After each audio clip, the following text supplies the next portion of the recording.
Yo, what's up, everybody? It is Wednesday, September 6th. So, another down day in the market as expected. Last week I said we peaked for the cycle. By that I mean the fiscal flows peaked last week, even though we had, like I said yesterday, we had a huge transfer day on Friday, but it's not enough. I mean, these flows are trending down. They've been trending down for a while now. And as I told you, actually months ago, I said that this was going to be a negative period. I said we're coming into a quarterly corporate tax drain next week, next Friday, the 15th.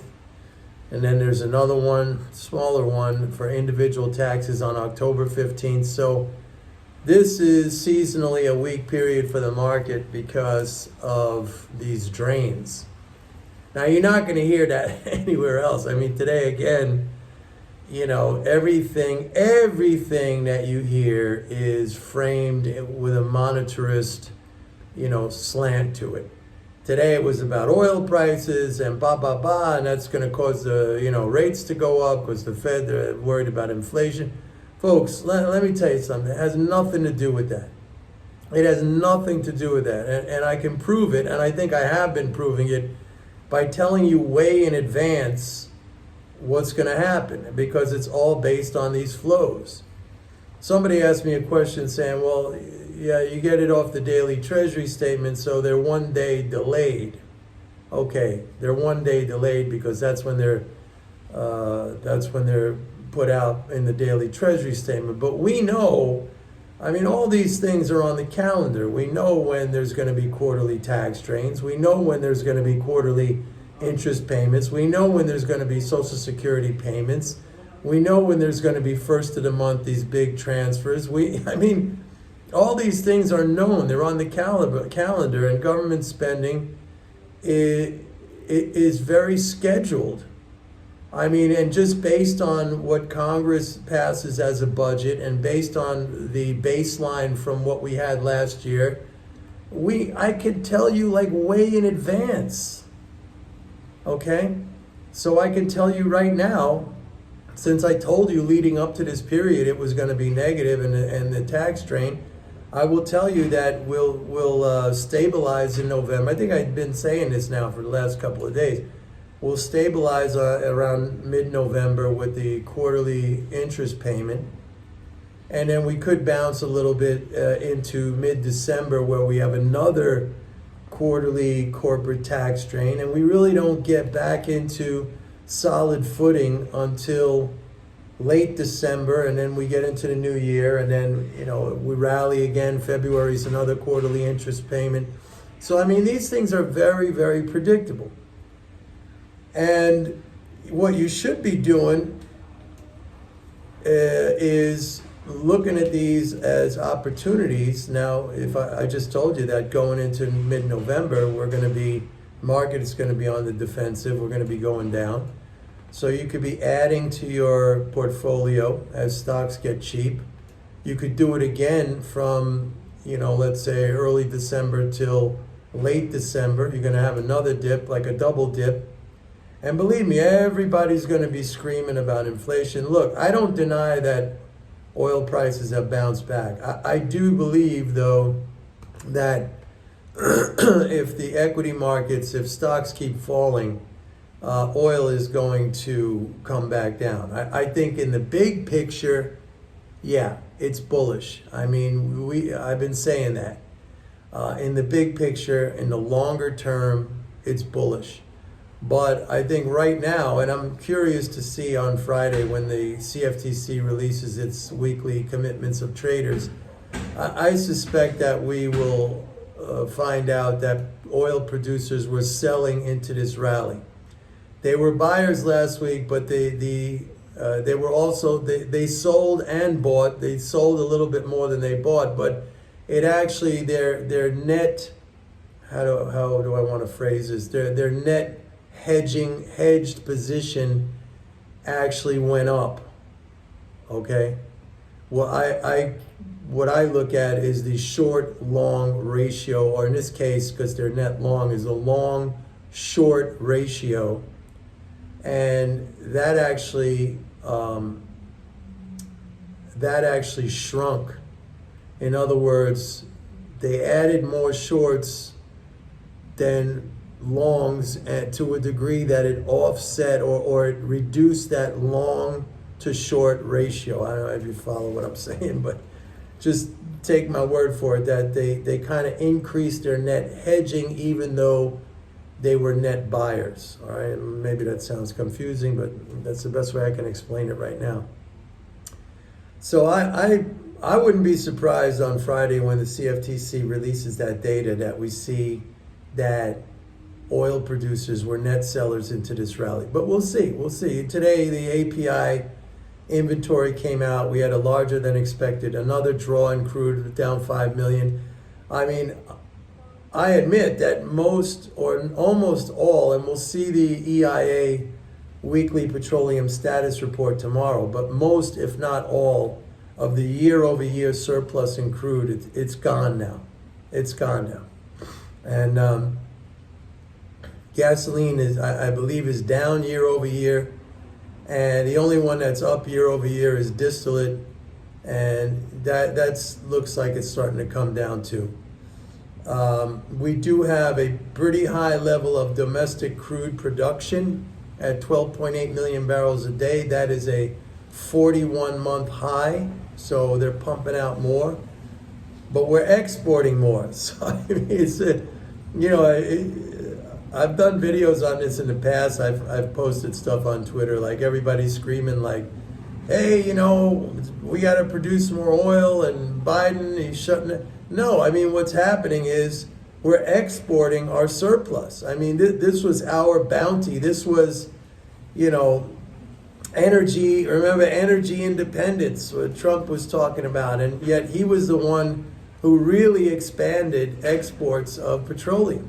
I mean, it started with Obama, but then Trump really went hard into it. And now it's full blown. We are a net exporter. So, gas, refined products, crude. So what do you expect?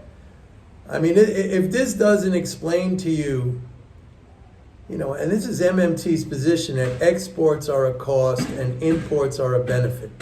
If this doesn't make it clear to you that exports are a cost, I mean, you invest, you produce this finite resource, and then you send it away to foreigners, right? I mean, so we don't get the benefit. Maybe oil companies get the benefit in terms of their profits, but we as a nation don't get the benefit. As consumers, we don't get the benefit. It gets sent off to the benefit of foreigners who consume that energy. That's basically our energy that we're selling off. So if you're one of these people who are like, yeah, we got to export, I mean, you need to really sit down and think about that, because you got it backwards. I mean, when the Chinese labor at, pennies on the dollar to manufacture iPhones and then sell it to us, who's the beneficiary there? We are. I mean, there you got these workers. Look, what's the name of that famous? I forget the name, but that factory in China where basically they're like slave workers over there, toiling away for 14, 16 hours a day, whatever it is, to make iPhones. We get them, so we get the benefit of the finished good, and they're working for minuscule wages. Tell me who's the beneficiary in that equation. I mean, if you're saying it's the Chinese, I would question you. So, what am I going to say?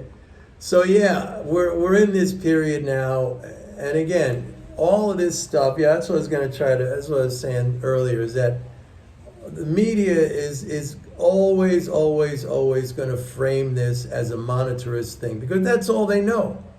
And that's all mainstream economics knows. They're clueless to the things that explaining to you. They're clueless to the things that I'm teaching you. I think I said yesterday, I did say yesterday that if you understand the daily treasury statement, if you're able to, manipulate those numbers. By manipulate, I just mean, do a little addition and subtraction to come up with these flows every day. And again, not to pound my course, but I have that course, Understanding the Daily Treasury Statement. It's a video course for $99 on my website, Pitbull Economics. If you understand that, and if you work through that every day, you're light years ahead of whatever's coming out of mainstream economics. I mean, you're able to see what I see, and which is the forward picture, how it is evolving, and that's how come I could sit here very, very confidently and say, this is a cyclical, a seasonal dip. It's no big deal. It's going to go down. But the big overarching picture that I've said so many times is that it's a bullish environment, because the government now is spending, 20, 30, 40% more than what the Trump administration was. And that's fixed now. That's not coming down anytime soon, if ever. If anything, it could even go up. Because you got the 5 main pillars of spending, which is Medicare, Medicaid, Social Security, defense, and interest payments now. Interest payments have joined that club. It used to be the 4 pillars. Now it's the 5 pillars. And that's another thing that the people at the Fed, at the FOMC, they don't seem to understand this. They just think like we're going to just keep raising interest rates. And every time they do, it's a major, major transfer into the economy. They're just pumping. This is like the same exact thing as sending out checks to people. Same exact thing. It might go to a different cohort, sadly, I would add, because it's going to people that's money that's going to people who already have money, or it's money that's going to institutions that already have money. But like I said, look, if you want to go back to the swimming pool analogy, if you got a swimming pool and you got cold water in the pool, and I got a hose with hot water at one end, eventually it's going to circulate around into the rest of the pool. It's going to raise the temperature. It might not make it hot, but it'll raise the temperature. So, and it doesn't matter that it's going in at one little tiny corner of the pool. You keep it going, it's going to raise the temperature. Same thing here.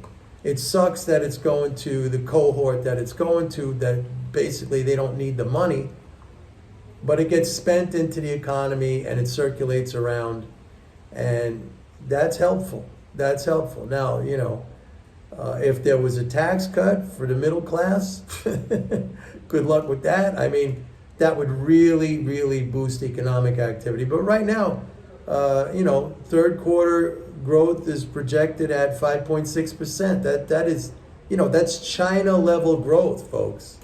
And that's basically coming from these interest income transfers.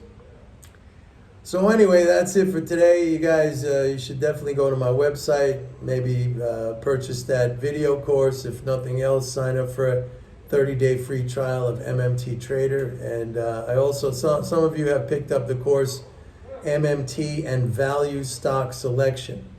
That's there too for $99. And see everybody tomorrow. Bye.